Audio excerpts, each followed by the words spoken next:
I just don't think that any of us imagined what our stories could become when we started this work. Many of them said that they really hadn't processed their stories and been able to make meaning from them until we did this work. This is a sentence from your book. Though few would have chosen their difficulties, Yes. every one of them believed that they wouldn't be who they were if their lives had been simpler. Hey, everybody. Welcome to Fresh Take from What Fresh Hell, Laughing in the Face of Motherhood. This is Amy. Today, I'm talking to Dr. Rebecca N. Thompson. She is a family medicine and public health physician who specializes in women's and children's health. She is the author of the new book, Held Together, a Shared Memoir of Motherhood, Medicine, and Imperfect Love. She's joining us today to talk about her experiences of going through pregnancy complications and losses as a doctor herself, and the collaborative storytelling project that these experiences inspired with her patients, friends, and medical colleagues. Welcome, Becca. Thanks, Amy. Thanks for this opportunity. So you focus on women and families in your clinical practice. Tell me first how you came to that decision as you were becoming a doctor. It's actually because of the things that we went through that we talk about in the book. So back when I was first finishing up that initial public health residency, I was taking on my first job out of residency and decided that was about a reasonable time to think about having a family, right? So my husband and I ended up going through 3 complicated pregnancy losses, including 2 that were life-threatening to me, right as I was making that transition from resident into new attending. And in spite of all of my medical knowledge and experience, I just felt discouraged and overwhelmed. And I was pretty hesitant to talk about any of this. In medicine, you're supposed to be the expert. And I didn't really feel like anyone around me was going through anything similar. At least they weren't talking about it. And most people, if they weren't in medicine, maybe they'd started a bit earlier having families, or if they were, maybe they just weren't talking about the struggles that they were having yet, because I came to find out that a lot of them were going through similar things. So once I started to open up and share a little bit about this, so many women that I met would tell me their own stories of losses they'd never talked about with anyone else.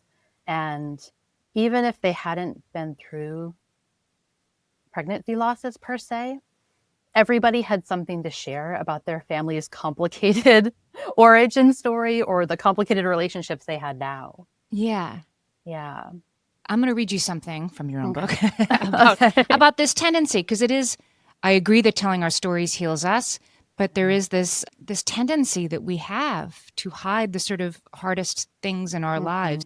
You say, I guarded my sadness like a shameful secret, terrified of being seen as a failure, or worse, being treated as an object of pity. Even though support is what you most need in those moments, you don't want it to come because you're feared. Are you fearful it's going to come in the wrong way? That pity isn't what you need support? I'm asking you to psychoanalyze your own thing that everybody does. But why do we do that? Why do we tend to do that? I think there's this difference between shame and pity. So we can feel shame. We can feel like we don't want people to look at us or to feel like we've done something wrong. We've brought this on ourselves somehow. But what we really don't want, at least in my case, what I really didn't want was for people to think that I couldn't deal with this, that I couldn't get through it. And, I was still in the middle of the story, so it didn't have a resolution yet. And that's the hardest place to tell our stories. Yeah, that's is in so the present true. tense. That's so true. When you have something, I don't know, chronic illness, something with sort of extended uncertainty, it's so hard when people come to you. It's like, well, that's all taken care of now. And you say, not really, not exactly. No, it's kind of still a thing. Yeah, I'm still in the midst of it. I cannot make you feel better about this very hard part of my life. Maybe that's what it is, that we can't tell it until we can tie it up with a bow. And so don't worry about it anymore. I'm all better. Yeah, so many of the stories in the book talk about that, about managing other people's emotions when we most need support ourselves. But we have to do both. We have to seek support, and sometimes we have to manage other people's emotions. It's part of relationships too. So you talk in the book about a psychiatrist that you studied with and talked about recovery from trauma actually being tied to the ability to tell your tale. Can you explain that a little bit for us? Yes, I did study with that person. There's also a portion, I think, of the book that talks even more about that in Tess's chapter. And this is about the way that we tell our story really determines how we process and therefore how we heal from these kinds of what he would call traumas, right? And the greater the nuance, the more detail we extract from that story and articulate both to ourselves and to others, the more we can heal. And sometimes that makes it harder to feel the details in the moment. This is something that Tess talks a lot about. It helped her get through the struggles and understand them better and make meaning out of them when everything seems senseless. But it also softens the edges of the parts that were so hard. And that can be a benefit or a drawback, right? So tell us about Tess as one of the stories you tell in this book, and that'll get us into the way this book Sure. is so interwoven. Thank you. So Tess is the first person you meet in this story. Well, the first story you hear that isn't my own. The reason that not feeling like I wanted to talk about what I was going through, that led me to wanting to use my story to help others. And that led me to want to connect with more people about their stories. And I went back to do a second residency at that point. You asked about how I had gotten into this work. Yeah. I went back to do a second residency to focus on women's and children's health. And it was a huge leap of faith because I was in the midst of all these complications, still not cleared to even try again to get pregnant after our third loss. And I had a sudden opportunity to jump into a program to do some specialized training. And I didn't know what was going to happen with my story. Again, I was still in the middle of it. It was still present tense. So I had to just believe that no matter what happened, I still wanted to move ahead and make something out of this that was bigger than my own story. So I did. Did that residency. There it is. That is how I met so many of the women whose stories I tried to help retell in this book. And at what point did you know that you were writing a book? Was that from the beginning, I'm going to create a book with these stories? No. Or was it just, let me collect these stories and, wait a minute, there's something here? In residency, you don't have time to write a book. Sure. Most people don't. I wouldn't think so. So as I started to work with more and more people who were going through similar stories, or every story is so different, but stories that resonated with me about these kinds of experiences, these kinds of challenges, I just realized that if we could collect these and preserve them in some way, that could be the foundation for something so much more inclusive and far-reaching than just our individual siloed struggles. And the other thing I'll say, working with all these families in that setting, I quickly realized that the stories that I wanted to tell and the stories that people wanted to hear were not just about pregnancy and birth. They are far beyond, or adoption as well. Like, they're not about the beginnings of families only. Those are important stories because those are our origin stories, and origin stories are amazing and they tell so much about a family. But I wanted to talk about and to shed light on the long arc of parenthood and what family means far beyond biology. No, I didn't know I'd write a book when I started working with these families. I just really wanted to go back to this residency to get more training, to use what I had learned, partly from mistakes that had been made in my care and times I'd felt dismissed, and I'd certainly been misdiagnosed several times, but really more so to give back for the life-saving care that I'd received, literally life-saving care several times over.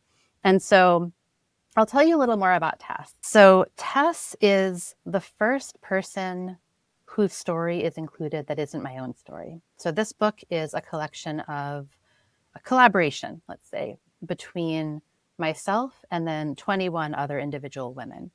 And not an anthology. I like to say it's a shared memoir. That's what we've called it in the subtitle, because it tells our family's story of these complications, but it pauses at intervals to tell the story of another woman whose story intersects with mine and how our relationship changed or evolved or just overlapped at that time where we played some role in each other's lives.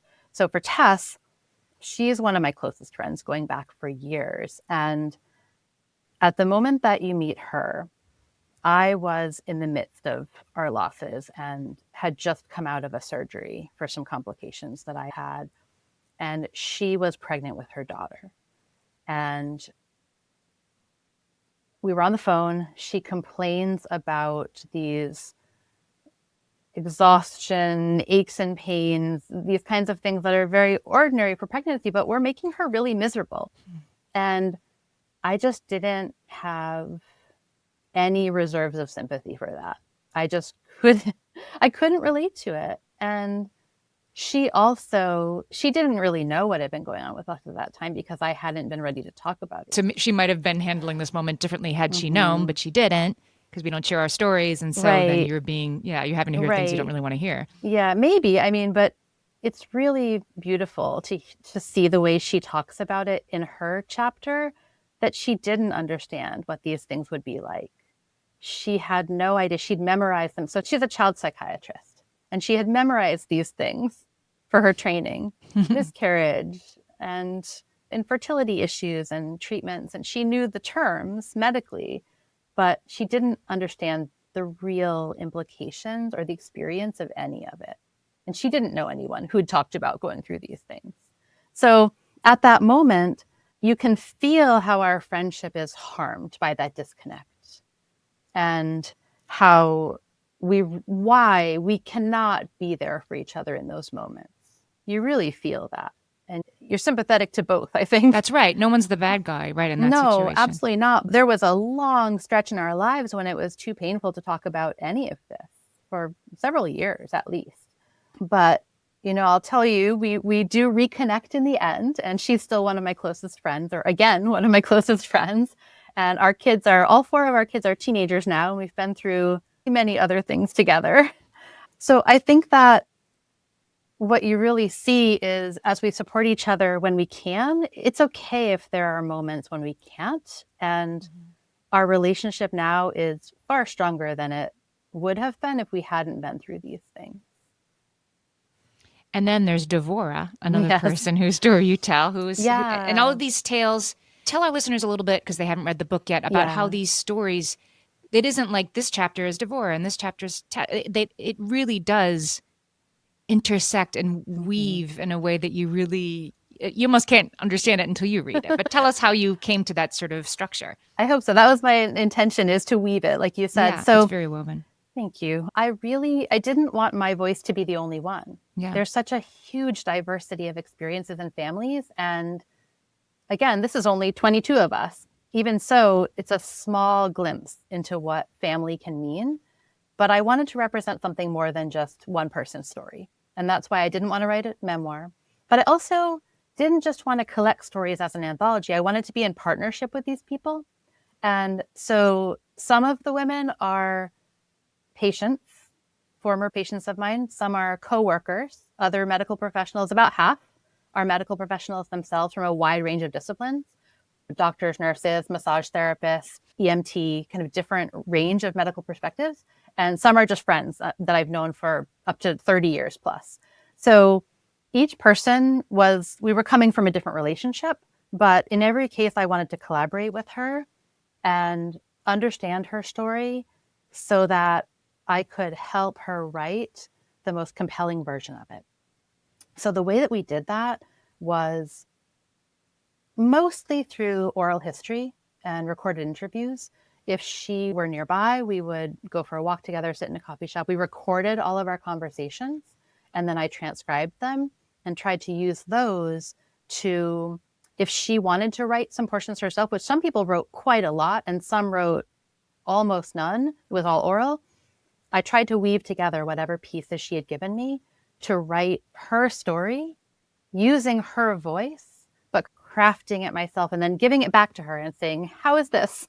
And what can you add? And what should we change? And here's a section that I think maybe I don't understand yet.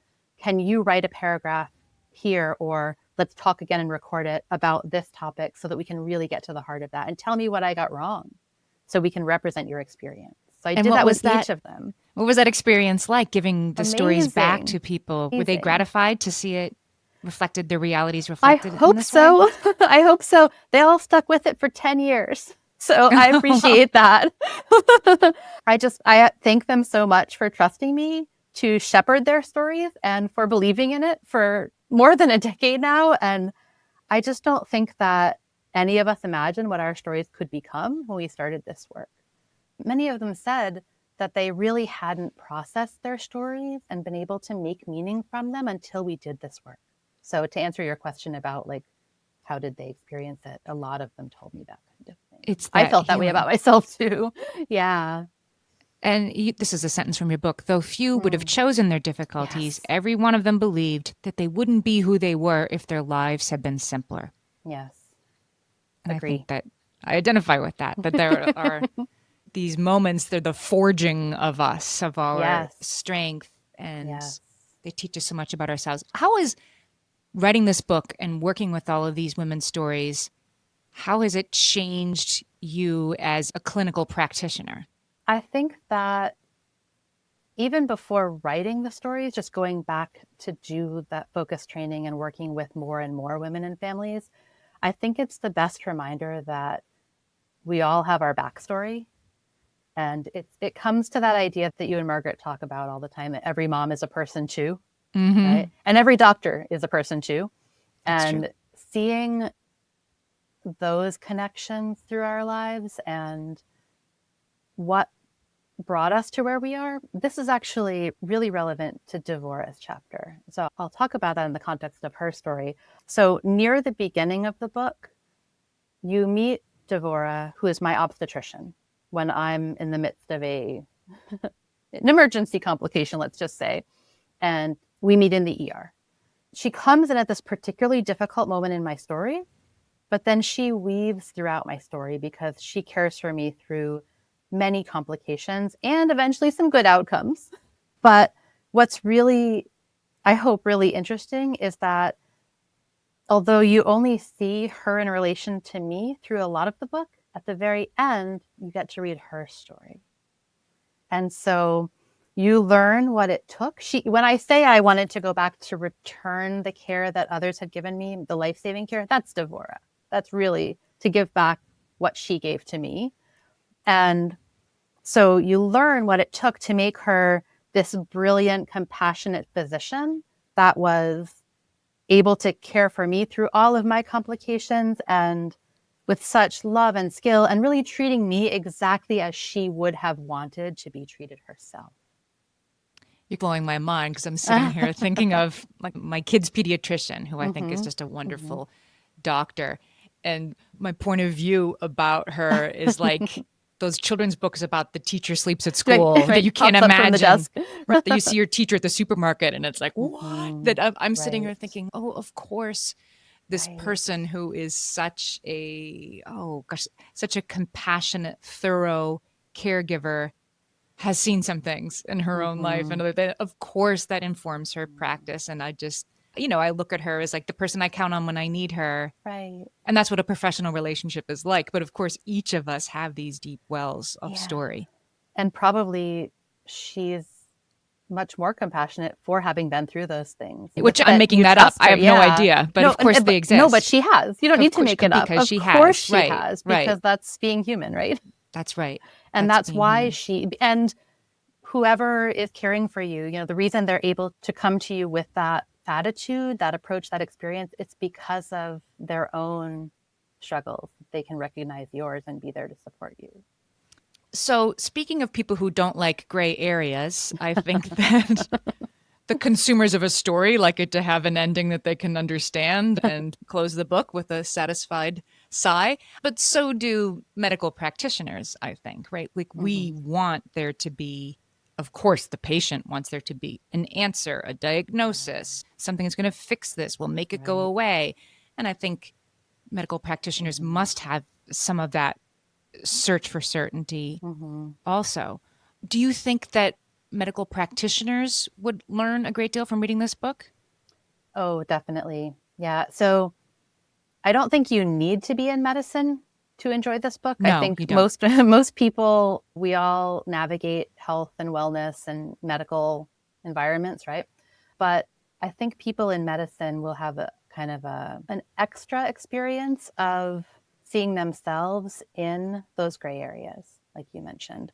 And yes, a lot of scientists, medicine and otherwise, we want things to have answers. This is back to the same idea of stories don't have to have resolutions to be satisfying, and we're living in the present tense, and it's the same thing. But I think that I think these stories really speak to how we can make sense of those in between spaces.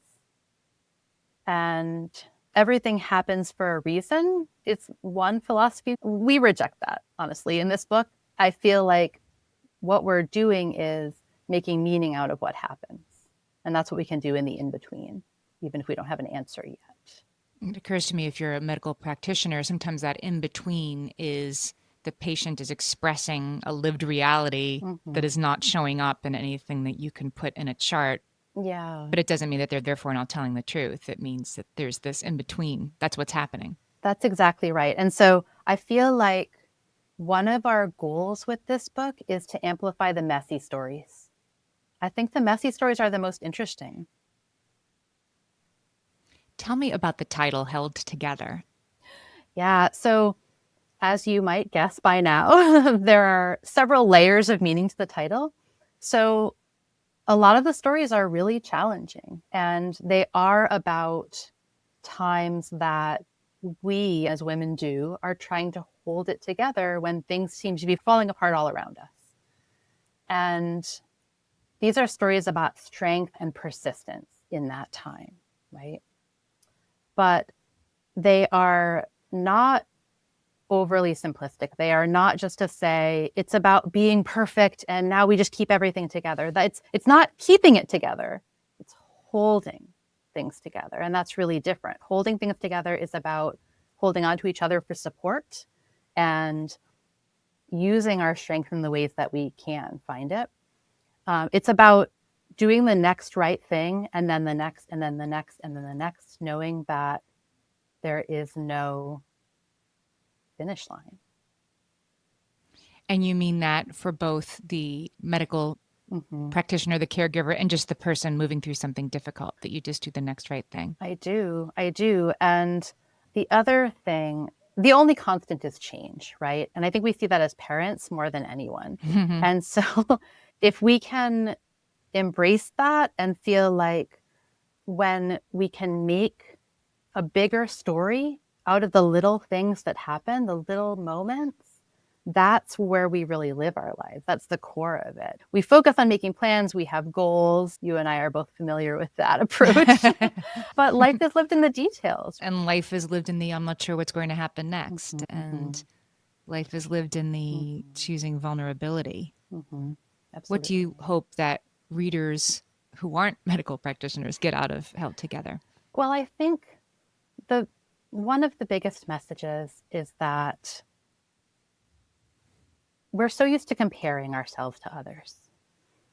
This is a chance to compare yourself, compare your story in a way that is not about trying to be like that person because you're somehow inadequate. This is about comparing to find what we have in common. This is about we are more alike than we are different.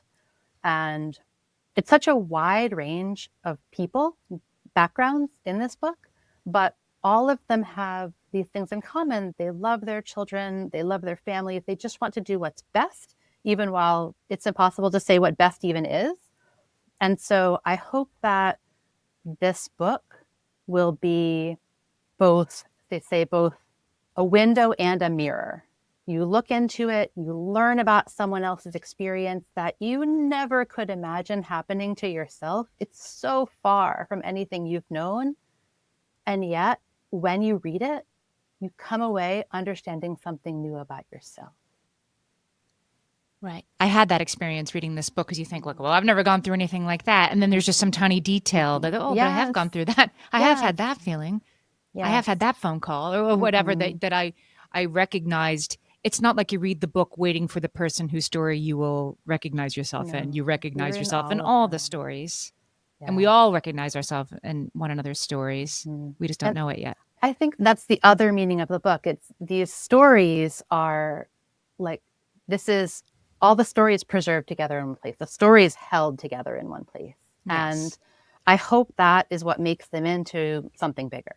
Any one story alone, it can be interesting, but when you see this community of stories, it creates something that we can offer to others. I hope it does create something that we can offer to others, and something more meaningful and more tangible. And that especially is true for the stories that we hold onto, that we have held onto a little too tightly. So when we feel ready to offer up these kinds of stories, I think that's where we make the real connections with others. Is that what you mean by the imperfect love? The Yes. subtitle of the book, A Shared Memoir Yes. of, we've talked about the shared memoir part of motherhood medicine. We've talked about that part. The imperfect love. Tell us a little bit Yes. about It's that. about holding these ideas less tightly.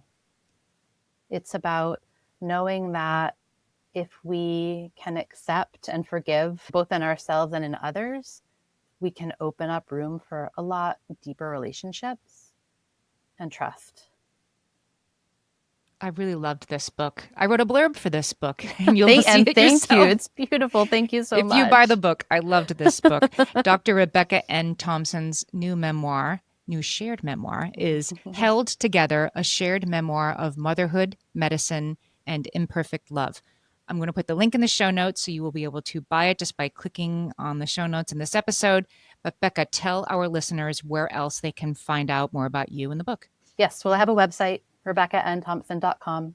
And if you go there, I would love it if you buy the book through the website, because you can either find a local indie bookstore near you or that can ship it to you, or there's also a link that you can use that will send a portion of the proceeds to Postpartum Support International, which is an amazing organization that does work in maternal and family mental health. So if you go through those links, you may be able to do something else Well, with your purchase. we will make sure that our show notes and our website link to that link so you can support postpartum health. Becca, thank you so much for talking to us Thank you. today. And thanks for all the work that you do to build community here. Thank you so much.